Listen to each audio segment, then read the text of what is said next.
Welcome back, नमस्कार। एक बार फिर से आप सभी का स्वागत है हिंदी साहित्य के आज की कड़ी में।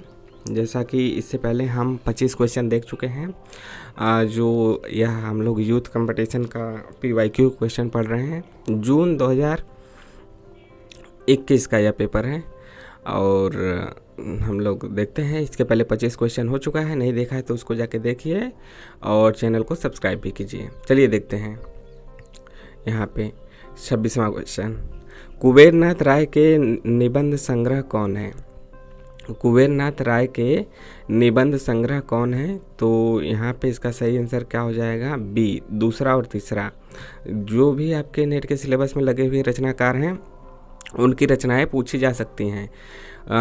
यदि निबंध वाले में है तो निबंध तो पूछा ही जाएगा, अन्य उनकी रचनाएं भी पूछी जा सकती हैं। यदि वह कहानी, उपन्यास, नाटक वगैरह लिखे हैं तो वो भी। तो यहाँ पे कामधेनु और आगम की नाव यह कुबेरनाथ राय की है।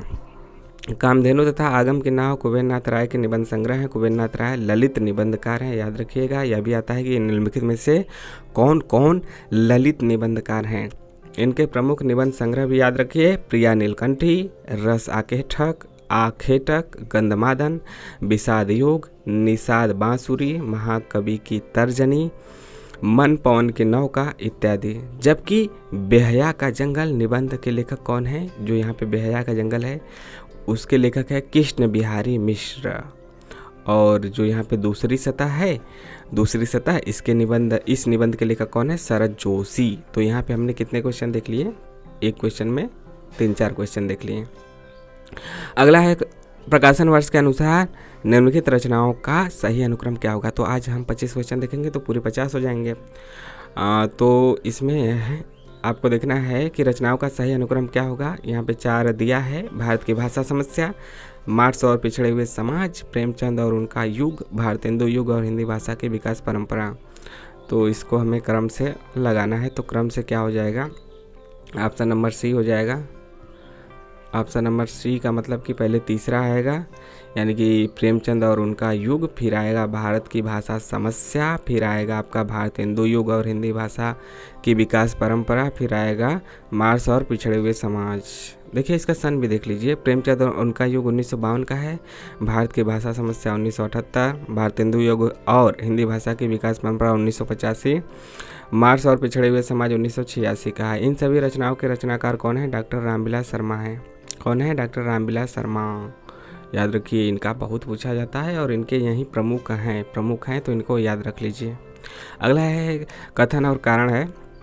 कथन कह रहा है नाटक एक उद्देश्य से जनोपदेश है। कारण कह रहा है क्योंकि नाटक में उपदेश के सिवा कोई और बात नहीं हो सकती है। उपदेश के सिवा कोई और बात नहीं हो सकती है।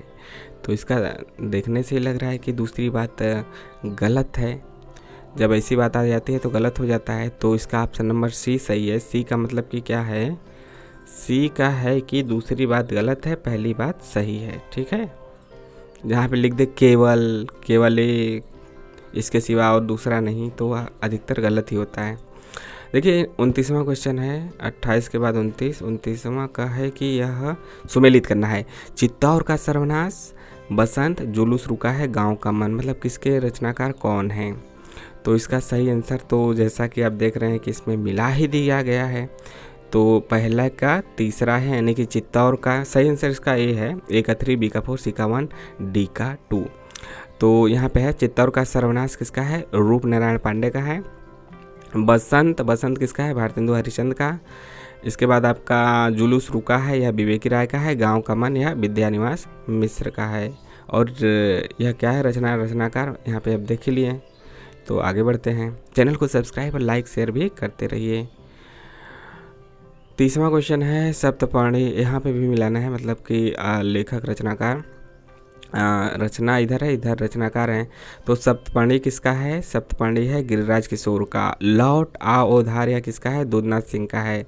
हम हसमत किसका है? कृष्णा सोबती का है, आप लोगों को पता ही होगा। आज के अतीत किसका है? भीष्म साहनी का है। आज कहते हैं भीष्म साहनी, यहाँ पे भी आप क्रम से देख सकते हैं। अगला क्वेश्चन है क्वेश्चन नंबर 31 है, जितनी सफलता भारतेंदु के लेखकों को निबंध रचना में मिली उतनी कविता और नाटक में नहीं मिली। यह कथन किसका है? तो यह कथन याद रखिए रामविलास शर्मा का है कि भारतेंदु युग के लेखकों को निबंध रचना में जितनी सफलता मिली उतनी कविता और नाटक में नहीं मिली। किसका कहना है? रामविलास शर्मा। तो यहाँ पे देख ही सकते हैं रामविलास शर्मा क्या हैं? मार्क्सवादी आलोचक हैं। इनकी प्रमुख आलोचनात्मक कृति की बात की जाए तो याद रखिए रामविलास शर्मा का, इसके पहले भी हमने देख लिया है। जैसे प्रेमचंद 1941 का है, भारतेंदु युग 1943 का, निराला 1946, प्रगति और परंपरा 1949, साहित्य और संस्कृति 1949 का। इसके पहले भी यहाँ पे हमने इनकी रचनाएँ देखी हैं। ठीक है, यहाँ पे देख लिए 27वां में। आगे देखते हैं 31 के बाद 32 कहाँ गया? कोई दिक्कत की बात नहीं है, क्रम ऊपर नीचे हुआ है लेकिन इससे घबराने की बात नहीं है। देखिए यहाँ पे 32 है। 32, हम राज्य के लिए मरते हैं, सच्चा राज्य परंतु हमारे कर्षक ही करते हैं। तो इस प्रसंग में उर्मिला का कौन सा विचार सही नहीं है? मतलब 3 बातें सही हैं, एक बात सही नहीं है। सही आंसर क्या है? चौथा, राज्य सुख भाग्यशाली लोगों को प्राप्त होता है, यह बात सही नहीं है। बाकी सही चीज़ें भी हमें पढ़नी जरूरी है। सामंती समाज में स्त्रियां मर्यादा के नाम पर घर की चहारदीवारी में कैद होती हैं, सही है। किसान स्त्रियां अपने पतियों के साथ स्वतंत्रतापूर्वक विचरण करती हैं, यह भी सही है। किसान राज समाज से अधिक सुखी है, यह भी सही है। तो यहाँ पे हम तथ्य भी देख लेते हैं। हम राज्य लिए मरते हैं, सच्चा राज्य परंतु हमारे कर्षक ही करते हैं। इस प्रसंग में उर्मिला का यह विचार राज्य सुख भाग्यशाली लोगों को प्राप्त होता है, सही नहीं है। उपर्युक्त काव्य पंक्ति किसका है? मैथिली शरण गुप्त का, साकेत महाकाव्य के 9वें सर्ग से लिया गया है। यही सिलेबस में भी है आपका, साकेत महाकाव्य 9वां सर्ग। अगला है क्वेश्चन नंबर 33, कौन सा तद्भव शब्द नहीं है? तद्भव नहीं है का मतलब कि तत्सम होगा। तो यहाँ पे कौन है? कवि। कवि क्या है? तद्भव नहीं है, बाकी सब तद्भव है। जैसे राय का राजा होगा, खेत का क्षेत्र होता है, दाहिना का दक्षिण होता है। अगला कथन और कारण आपका एक बार फिर से आ गया। कथन है स्त्री विमर्श की अस्मिता का समर्थन करती है। स्त्री विमर्श स्त्री अस्मिता का समर्थन करता है क्योंकि, कारण इसका है क्योंकि वह स्त्रीतर अस्मिता का परम विरोधी है। परम विरोधी नहीं, ये बात तो गलत ही हो सकती है। तो इसका सही आंसर क्या है? इसका सही आंसर कहाँ गया? अच्छा नीचे ही है। इसका सही आंसर आपका है कि दोनों बातें आपकी सही हैं। ठीक है, दोनों बातें सही हैं लेकिन व्याख्या सही नहीं है। यानी स्त्री विमर्श स्त्री अस्मिता का समर्थन तो करता है, सही है, क्योंकि वह स्त्रीतर अस्मिता का परम विरोधी है। स्त्रीतर स्त्री से इतर अस्मिता का विरोधी है, इसीलिए उसका समर्थन करता है। यह कारण तो सही नहीं है लेकिन बातें दोनों सही हैं। स्त्रीतर मतलब स्त्री से इतर अस्मिता का परम विरोध है, इसलिए विमर्श स्त्री अस्मिता का समर्थन करता है, ऐसा नहीं है, बल्कि दोनों बातें अलग अलग स्वतंत्र रूप में सही हैं। तो दोनों सत्य हैं और इसका सही कारण नहीं है। अगला है क्वेश्चन नंबर 35 है, आगे के उपन्यासों के पात्र आपको बताना है। तो इसका सही आंसर क्या हो जाएगा? आगे के उपन्यासों के पात्र कौन है? इसमें भुवन और सरस्वती हैं। ऑप्शन में भुवन और सरस्वती हैं, यहाँ पे भुवन और सरस्वती हैं। ठीक है, शेखर एक जीवनी भी इनका लगा हुआ है, तो उसमें आप देख ही सकते हैं सरस्वती को। तो शेखर एक जीवनी शेखर एक जीवनी में शेखर हो गया, सरस्वती हो गया, शारदा, शशि, ये सब प्रमुख पात्र हैं। और जो भुवन है नदी के द्वीप, यानी कि अन्य रचनाओं से भी पात्रों को पूछा जाता है, लेकिन बहुत ज़्यादा नहीं। जो सिलेबस में है उससे ज़्यादा पूछेगा 80%, और 20% ही अन्य जो सिलेबस में नहीं है उस रचना के पात्रों को पूछेगा। तो नदी के द्वीप के जो पात्र हैं भुवन है, रेखा है, गौरा है, चंद्रमाधव हैं। अपने अपने अजनबी में सेल्मा और योग्य हैं। तो कम से कम इतने पात्रों को तो याद ही रख लें जो प्रीवियस ईयर में है। अगला है क्वेश्चन नंबर 36 है, महिला आंचल उपन्यास के पात्र आपको बताना है कि निम्नलिखित में से कौन कौन है। यानी कि यहाँ पे आपका ऑप्शन नंबर 1 और 3 सही है, मतलब कि बी सही है। तो कमला है और सहदेव मिश्र जी हैं। बाकी चीज़ें कहाँ से हैं देखते हैं। कमला और सहदेव मिश्र महिला आंचल उपन्यास के पात्र हैं। महिला आंचल उपन्यास के अन्य पात्र की बात की जाए तो बलदेव हैं, बावन दास हैं। बावन दास इसलिए नाम है क्योंकि 52 इंचा के थे, और कालीचरण है, लक्ष्मी है, कमली है, राम खिलावन है, और रामदास, सेवादास, राम कृपाल सिंह, डॉक्टर प्रशांत, तहसीलदार वासुदेव हैं। महिला आंचल उपन्यास 1900, इसका प्रकाशन वर्ष 1954 है। उपन्यास के लेखक फणीश्वरनाथ रेणु है और यह आंचलिक उपन्यास है। इतनी ये बातें आप सभी को पता ही होंगी। 37 क्वेश्चन है। रामचंद्र शुक्ल के अनुसार शिव सिंह सरोज में गिनाए गए ग्रंथ कौन कौन से हैं? तो यहाँ पे पहला और दूसरा सही है, यानी कि ऑप्शन नंबर ए सही है। राम सतसई और कड़खा रामायण यहाँ पे सही है। राम सतसई और कड़खा रामायण। रामचंद्र शुक्ल के अनुसार शिव सिंह सरोज में गिनाए गए ग्रंथ राम सतसई तथा कड़खा रामायण है। अगला क्वेश्चन 38 है। मैं चाहता हूं कि साहित्य संबंधी धारणाएं वास्तविक साहित्य में विश्लेषण के आधार पर बनाई जाएं। ये पंक्तियां एक साहित्यिक की डायरी के किस प्रकरण से ली गई है? जैसा कि आपको पता है कि यह नेट के सिलेबस में लगा हुआ है, अन्य गद्य विधाओं में। और यह एक साहित्यिक की डायरी के लेखक कौन है? मुक्तिबोध। कौन है? मुक्तिबोध। तो इसमें आपको बताना है कि किस प्रकरण से ली गई हैं यह पंक्तियाँ। मैं चाहता हूँ कि साहित्य संबंधी धारणाएं वास्तविक साहित्य में विश्लेषण के आधार पे की जाए। तो इसका सही आंसर है तीसरा क्षण, जो उनकी तीसरा क्षण है उससे लिया गया है। बाकी जो ऑप्शन है यह भी उसी के प्रकरण है, उसी के एक साहित्यिक की डायरी के ही प्रकरण है। ठीक है, एक साहित्यिक की डायरी क्या है? निबंध संग्रह है और इसके लेखक गजानन माधव मुक्तिबोध हैं। इसके बाद क्वेश्चन नंबर 39 है। सुमेलित करना है। रचनाकार से होली है या प्रताप नारायण मिश्र का है? पीछे मत फेंकिए बालकृष्ण भट्ट का है। मेरी जन्मभूमि हजारी प्रसाद द्विवेदी का है। परंपरा बंधन नहीं, ओहो सर, परंपरा बंधन नहीं, एक मिनट, यहाँ पे हम लोग सीधे देख लेते हैं, विद्यानिवास मिश्र का है ताकि कन्फ्यूजन ना हो। होली है प्रताप नारायण मिश्र का है। पीछे मत फेंकिए बालकृष्ण भट्ट का है। मेरी जन्मभूमि हजारी प्रसाद द्विवेदी का है। परंपरा बंधन नहीं, यह किसका है? विद्यानिवास मिश्र का है। अगला है क्वेश्चन नंबर 40 है। कविता और उसके जो लेखक हैं उसको मिलाना है, यानी कि कवि, कविता और कवि। जैसा कि पहला है, प्रकृति जागे जोई अंग परी, श्वान पूछ कोटिक जो लागे, सूद न काहू करी, यह किसका है? सूरदास का है। बहुविध चित्र बनाए के हरि रच्यो किरणा रास, जे ही न इच्छा झूल बे की, ऐसी बुद्धि के ही पास, किसका है? कबीरदास का है। थारो रूप देखा अंटी, अंटी नहीं अटकी, कुल कुटुंब सजन सकल बार बार हटकी, सजन मजल गजल जहाँ पे आता है तो मीरा जी आ जाती हैं। गुर नित मोहि प्रबोध दुखित देखी, आचरण मम मोहि उपजई अति क्रोधम, बही नीति के भावई, तुलसीदास का है। किसका है? तुलसीदास।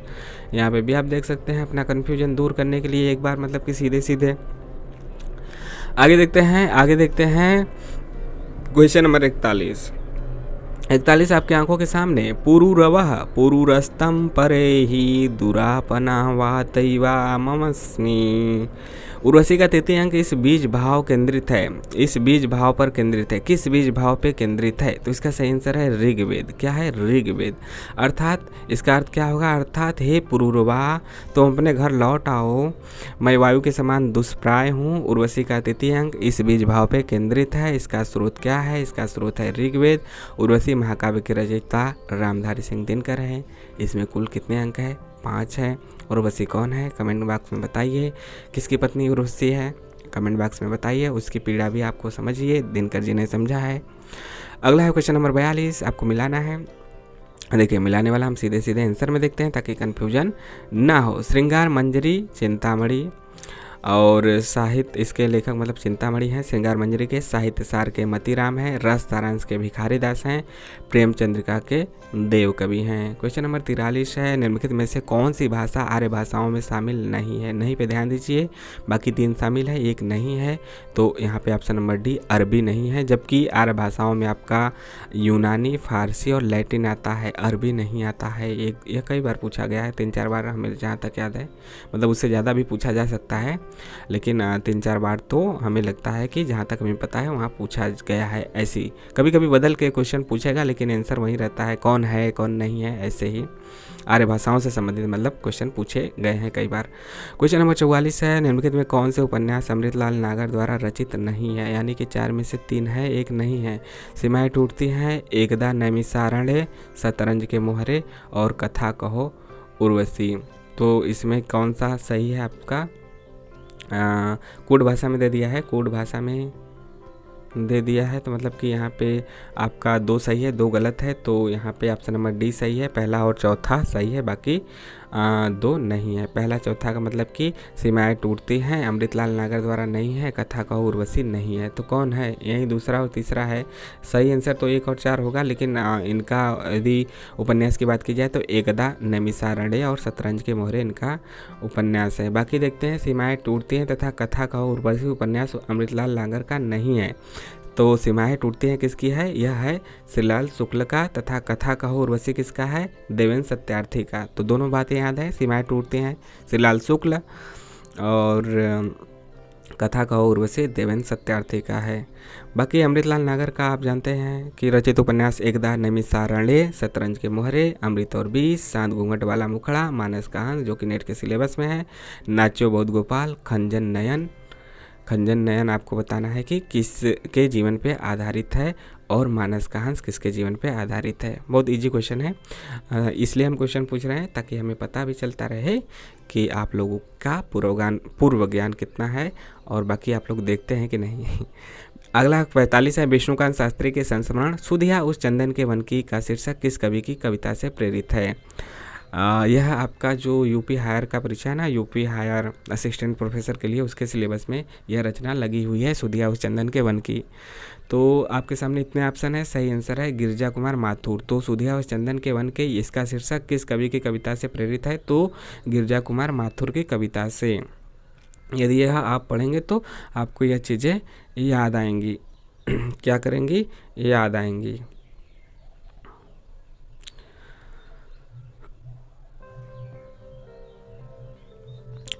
इसका विश्लेषण देखते हैं। विष्णुकांत शास्त्री के संस्मरण सुधिया उस चंदन के वन की का शीर्षक गिरिजा कुमार माथुर की कविता मंजीर से।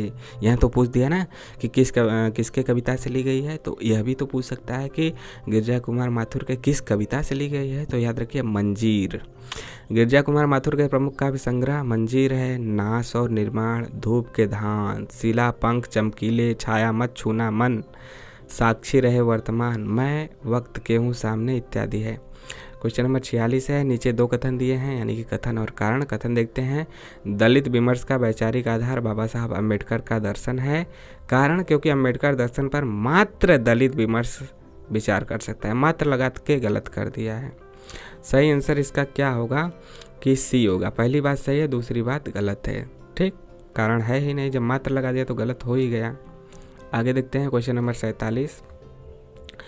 मुख कमल समीप सजे थे 2 किसलय से पुरैन के, जल बिंदु सदृश ठहरे कब उन कानों में दुख किनके। इस छंद में प्रेयसी के किस गुण या प्रवृत्ति का वर्णन है? तो इसमें क्या है कि प्रेयसी निर्दय है। क्या है? प्रेयसी निर्दय है।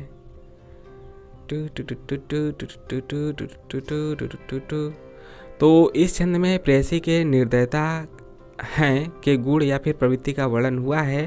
प्रस्तुत पंक्तियां जयशंकर प्रसाद की कविता आंसू से ली गई है। क्वेश्चन नंबर 48 है, कौन सा पात्र मुर्दहिया के रचनाकार के परिवार से संबंधित नहीं है? बाकी 3 है, एक नहीं है, तो यहाँ पे सुदेसर नहीं है। सुदेसर यहाँ पे नहीं है, जबकि मुन्नर, सोमर और मुनेसर हैं। सुदेसर नाम का कोई प्राणी नहीं है। मुन्नर है, सोमर है, मुनेसर है। तो यह याद रखिए। मुर्दहिया किसका है? डॉक्टर तुलसीराम का है। आत्मकथा है, यूनिट 10 में है। इसके पात्र देखिए, मुन्नर है, सोमर है, मुनेसर हैं, यह भी याद रखिए। ढोलक कौन बजाता है मुर्दहिया में? यह कमेंट करके आप बताइए। यह भी क्वेश्चन पूछा गया है, जो क्वेश्चन पूछा गया वहीं हम पूछ रहे हैं ज़्यादातर। चंद्रगुप्त नाटक में किस चरित्र की बात पर प्रतिक्रिया व्यक्त करते हुए चाणक्य ने कहा था, मेरे पास पाणिनि में सिर खपाने का समय नहीं, भाषा ठीक करने से पहले मैं मनुष्य को ठीक करना चाहता हूँ। तो यहाँ पे पूछा है कि किसके प्रतिक्रिया में कहा, तो यह कहा है वर रुचि के प्रतिक्रिया के फलस्वरूप जो बात वरुचि ने कही होगी। चंद्रगुप्त नाटक में वरुचि की बात पर प्रतिक्रिया व्यक्त करते हुए चाणक्य ने कहा था, मेरे पास पाणिनि में सिर खपाने का समय नहीं, भाषा ठीक करने से पहले मैं मनुष्य को ठीक करना चाहता हूँ। चंद्रगुप्त नाटक के लेखक जयशंकर प्रसाद है।